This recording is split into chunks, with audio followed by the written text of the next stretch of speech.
Cece's Pizza in Marshall, Texas. Opportunity for us for the next hour to talk to football coach from ETBU, Joshua Eargle, as well as the head soccer coach for ETBU, Paul Grant. We also have some players lined up to talk to you as well as we enjoy time here at Cece's Pizza in Marshall on the ETBU Extra Show. I'm Mike Midkiff along with Jason Souls. And Jason, this past Saturday night at Nellis, ETBU won over Millsaps by a score of 68-15. We had fun in the radio booth, didn't we? It was a lot of fun. Start over. Let me turn your mic on. It was a lot of fun. We were very surprised, how quickly the offense got going, and all around. Anytime you can have that kind of atmosphere and that kind of score line, the fans love it. It's a great transition from the fun they're having at Tiger Alley to be able to have that same fun in the stands and to see their Tigers perform. It's something as fans we've been waiting on, and we're glad that we got to see it. And it's a perfect time to start putting things together for that conference stretch. With that win over Millsap College, the Tigers are 3-1 on the year. They have the off date this Saturday. The 3-1 start is the best since the year 2008. So now let's talk to the head coach of the ETBU Tigers, Joshua Eargle. Joshua, Jason and I loved what we saw on the field. Did you like what you saw on the field? Of course, I know the W is great, but did you like to see how your players did? Yeah, absolutely, Mike. Anytime the Tigers win, it's always refreshing, and we enjoy that. We embrace victory, obviously. But there's always things as a coach you see that we got to get better at. And our mantra this whole season has been getting better every week, not really focusing on wins and losses, and it's done well for us. The kids show up every day and they get better, and whether that's film study on a Sunday or Monday, or whether that's going to work on Tuesday, Wednesday, and Thursday, or whether that's going out and executing the game plan they practiced all week. That's really worked for us, and that's kind of how as we've gone forward, even on this win streak, that's how we've approached it. I know you had a lot of respect for Millsaps College before they came in. Were you surprised things clicked so well? I really was, Mike. That's a big signature win for our program. Millsaps is still a great program. They didn't fall off. Everything just kind of went right for us. I think our players took advantage of things that happened. They were locked in all week at practice, and when things happened, just like they had practiced and seen, they were able to execute at a high level. And so I was very proud of our guys and the way they played. But Millsaps is they'll go on. They'll win a bunch of football games this year. It's a good football team we beat. And to see the score get lopsided like that, I was the most shocked out of anybody in that stadium. I know before you get to that game, you like to pay some honor to some players that help you during the week from your scout team. And, of course, the scout team mimics the opponent you're playing. And a lot of times these folks on the scout team, these athletes, don't see time on the field, but you want to recognize them because they do a lot to prepare your team. Kind of highlight those kids that you really thought helped you prepare to win Saturday night. Absolutely. There's some things that certain individuals have certain styles they play the game, and when you're playing certain teams, they run schemes that certain kids really can benefit you and give you a great look during the week. This week, Anthony Harris from Wills Point, he's a corner for us, does a great job in the secondary. But on special teams, he's our special teams player of the week. Did a phenomenal job just in all the coverage units and return units, getting our guys ready. Defensively, Delonzo Freeman really does a good job getting our defense ready as a running back from Crowley, Texas. Did a phenomenal job of getting us ready for the stretch. We had really done a poor job of stopping the stretch play, the run play against Austin College, and we're really nervous about that against Millsaps because they did it so well. It was their number one run play. And Delonzo Freeman's really got the ability to kind of glide and then all of a sudden hit the hole, and he gives a great look at just like their back does. And getting our offense ready on defense was Zeke Porter. Zeke Porter's a defensive end and deep snapper out of San Antonio Madison.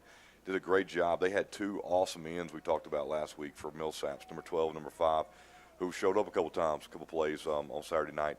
And Zeke really did a good job getting our tackles ready to see that kind of effort and relentlessness that we saw from 12 and 5.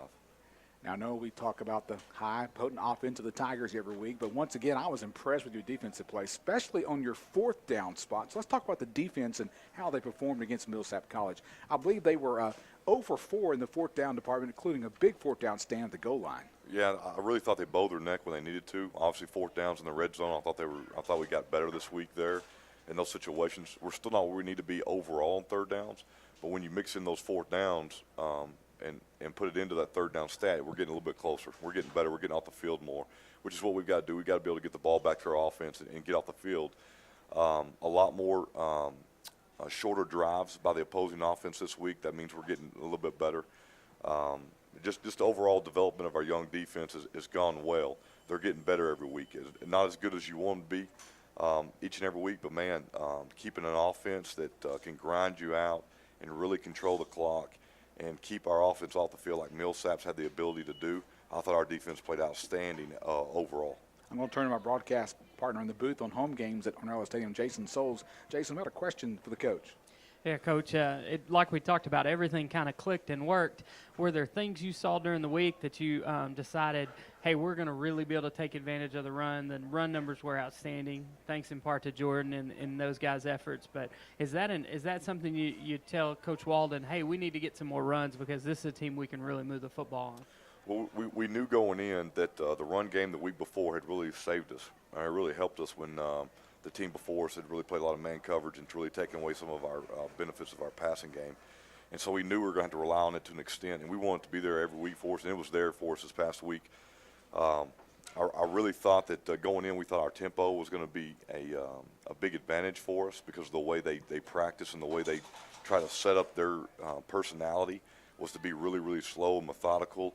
And if you work that, then that's kind of how you practice as a coaching staff. And so I really thought those two kind of played into our favor. So we were able to get a run game going and then turn right back around and snap it again with another run play or a quick hit and pass. And Coach Walden pulled out a few wrinkles on some trick plays that worked to perfection on Saturday night. So, all that going in, the run game plus the tempo, I really felt like going in was going to work for us, and it really just panned out perfectly. Well, let's talk about that trick play that was set up. Was Tyler Bates a quarterback in high school? Because that was about as perfect a throw as you could expect. If you go back since we've been here, Tyler Bates can throw the football. He's a very good athlete. He's a two-sport athlete. He stars on the baseball team in the center field. I've seen him throw some guys out of home plate, so we kind of knew his ability to do that. But great imagination on our offensive coordinator's part and Coach Walden, and just great execution by the guys. It's really, really tough for a team to break the huddle and line up into a strange formation and then all of a sudden do something maybe you haven't practiced against. Well, if we're in a groove and we're rolling, we're snapping that ball a million miles an hour, and then all of a sudden we just jump into it and run it. Good luck. It's hard to do. So there's very few things you can do to stop plays like that. In our offense, our kids, they maintain their composure. They line up. They're tired too, but they line up and they execute a play that was a big time pass.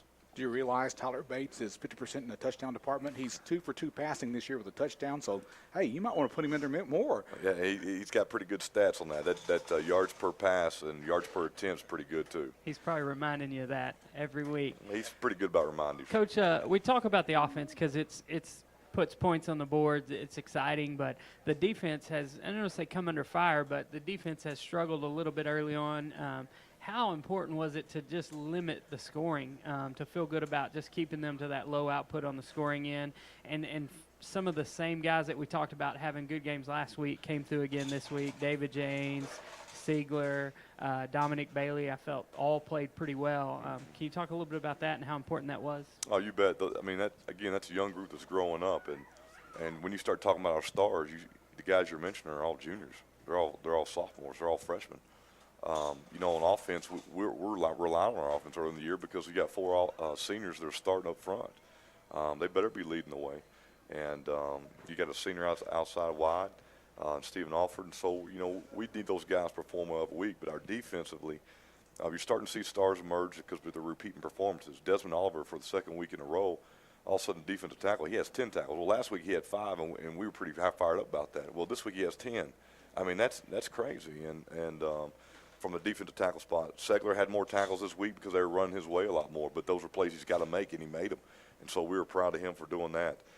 Brandon Darjean's a young man. Freshman, we give out a big hit stick every week, and he not only had one, he had both of them, and so we had like 3 nominations, and he had 2 of the 3 nominations. So he was bringing the lumber, he was dishing out some big hits, but he also picked a pass off down the red zone, which was a big drive. They're starting to get a little momentum, they're starting to drive, and he picks that thing off and doesn't just get happy with that. He takes it back 85 yards with an entourage. So. The defense is coming into their own a little bit, and they're growing up. It's taken a while. It took a big hit in week 1 and had the big challenge to be that young and to play a talented team like they did and to maintain their composure to take a workman's attitude and come to work every day and just get better every day and every day and every day. You're starting to see it show up on Saturdays, and I'm very, very happy for those young men because they're going to be around here playing football for the Tigers for a long time. You mentioned Stephen Siegler and Hunter Jameson. Siegler had 13 tackles in the ball game. Jameson with 11. And once again, the defense played well. And I guess when someone like Darjeem picks off a pass late in the ball game like that, that's just more positive things that are happening that helps you build to the next week, right? Well, absolutely. They're playing late to the game.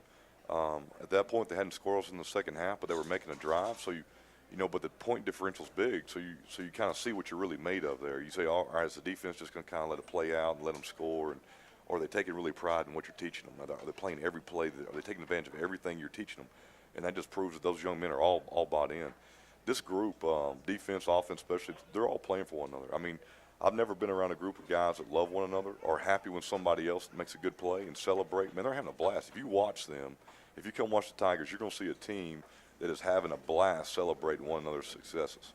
We're visiting with the head coach of the East Texas Baptist University Tigers, Joshua Eargle, here on ETBU Extra. Still to come, this part of the show, we're visiting with Jordan McNeil, the running back for ETBU. And later on the show, we'll talk with Paul Grant, the soccer coach from East Texas Baptist University, and two players from the Tigers and Lady Tigers as well. Tigers, as we said, won Saturday, 68-15. Now you have the open day, and I asked this question on the radio show that runs on KMHT. What does a football coach do on a Saturday when he does not play? Well, I mean, I'm just telling myself, you catch up with that family time that you skip all the time, and so you try to go home and say I'm sorry a bunch and spend some quality time with two little girls that love you and a wife that loves you and sacrifice so much so that you can chase your dream and pour into the lives of other young men. And so you just say a bunch of I'm sorry's and you try to do the best you can on that open week. So with the open week, Jason, I want to ask the question, how much work do you put in these 2 weeks? Do you give them maybe an extra day off, or is that a no-no at this point of the season? Well, you want to keep them in the same routine for the most part. You want to keep them kind of in a groove. I mean, we're kind of on a roll a little bit here, and I don't want them to kind of get out of that. I want them to keep them in the same routine. But by the same token, we've got midterms coming up. We've got a lot of things that pull on, they're student athletes first and foremost, and so we've tried to focus in those extra meetings, those extra walkthroughs. We've tried to cancel those this week, get the meat and potatoes of what we do on a normal week with our practice schedule late in the afternoon. So that doesn't change at all. They're seeing a similar routine yesterday and today and tomorrow on that. But then they'll get a little time this weekend to recoup and recover and get some times to kind of refresh their mind. But early in the week, late Sunday evening and most of the day Monday, we're really trying to get them ahead on some projects and papers and just really to get spend some extra quality time on academics. Jason, you have a question you want to ask? Sure, Coach. When you talk about that extra week, what do you tell the guys to do the weekend off? Do you just say sit back, watch some football on actual game day, Saturday, when you're with your family? Are they able to go home? Are they are you sending them to high school football games? Just having them sit around or study? Yeah, absolutely. I mean, a lot of guys will take advantage of the opportunity to go home. There's no question. They've been here since August the 15th. They haven't had an opportunity to go home on a weekend, get a hot cooked meal from mama, or let her wash the clothes or any of that stuff. So it's good for those young men to be able to go home and get some loving from their family and to spend some quality time with their family themselves. So, yeah, we try to get them to relax and just go somewhere else and watch somebody else play. And we'll get the work out during the week, but they do need to it's good to have everybody's minds fresh as we draw closer to conference play. Before we talk to Jordan McNeil of the ETBU Tiger football team, I want to once again highlight one of your players because the American Southwest Conference has highlighted him. Your quarterback from Hallsville, Texas, Josh Warmington, for the second time this year was named the Offensive Player of the Week in the ASC. Kind of talk about his performance Saturday night in that win against Millsap College. Well, Josh Warburton, and I've said it on the show before, Josh Warburton's doing a phenomenal job of managing our offense and making plays within the scheme of our offense without trying to do too much. He's been a phenomenal leader. I've also said that his character is what makes him stand out. I mean, off the field, Josh Warburton's what you want to be a leader in the locker room. But when you look at his performance on the field and passing efficiency in the NCAA, he's 10th in the country, he's first in the conference. In passing TDs, he's 8th in the nation, he's first in the conference. In passing yards, he's 4th in the nation, he's first in the conference. In passing yards per completion, he's 11th in the country, and he's second in the conference. For points responsible for, he's 14th in the country and first in the conference. I mean, it just kind of goes on and on and on. He's having a phenomenal year so far. but it's just him making good decisions and being wise with the football and playing within the scheme and not trying to do too much. And that's just a tribute. He's getting a lot of accolades, and the ball's getting spread out to a lot of great playmakers. And I really think that when you talk about an offensive line that's doing a phenomenal job with those 4 seniors up front, and Tyler Scott and Isaac Avery filling in at right tackle, and then you've got the weapons we've got on the perimeter and all the weapons we have in the backfield. I mean, you know, each week it's like a different back steps up. I mean, Jordan McNeil, who we have here today for us, had a career night the other night. You know, we have another running back that touches it 6 times, some receiving and some with rushes, and he goes for 144 yards and 2 touchdowns himself. I mean, it's just really exciting to see all these young men get the opportunity to see success, and Josh Warburton's right there in the middle of it, leading it and distributing the football. Well, Coach, I'm going to take a look at the standings in the American Southwest Conference. Of course, conference play has not happened yet, but University of Mary Hardin-Baylor is 4-0. ETBU is right behind them, 3-1. Howard Payne, 3-1. They lost their first ball game this past Saturday as they lost to they lost to Austin College, who you beat earlier. Hardin-Simmons is 2-1. Louisiana College 2-2. Sul Ross State 1-3. Is that kind of shaking out maybe how you thought it would, or is it a little bit better than you thought from those teams? Well, it's we all kind of root for each other in non-conference because we all believe that the ASC is the best football playing conference in the country, and it is. And so we go out of conference and we play a lot of different matchups. And one thing I learned last year, looking at our schedule that was set and then trying to get ready for this year's schedules, is that our conference plays very, very tough non-conference opponents. And some of them we overlap and play, and our conference opponents all play the same out-of-conference players. But, you know, it's been a tough slate, so it's really kind of tough to tell right now on some games. There's a few games I would thought seeing going the other way. Then they turned out. But, you know, the guys at the top are always going to be at the top, and until we can get to conference and defeat those opponents that have been traditionally good, then we'll always be perceived the same way. So, again, all of this non-conference is just getting us ready. And so that's why our mantra, we're not really worried about wins right now. It's just getting better. And when we get in that conference play, we're going to have to play at a very high level to be able to compete with those teams in that conference. Well, Coach, thank you for your time. We're going to let you leave and get Jordan McNeil in here, running back for the Tigers, to speak next on ETB Extra. Stay tuned. Coming up, we'll visit with Jordan McNeil of the ETBU Tiger football team. You're listening to ETBU Extra live from CC's Pizza in Marshall, where if you join us each Wednesday from noon to 1, you get the buffet for $5, and that includes the drink. So come on out if you can each Wednesday. We'll be back to talk to Jordan McNeil in just a moment. When it comes to your internet, you don't want kind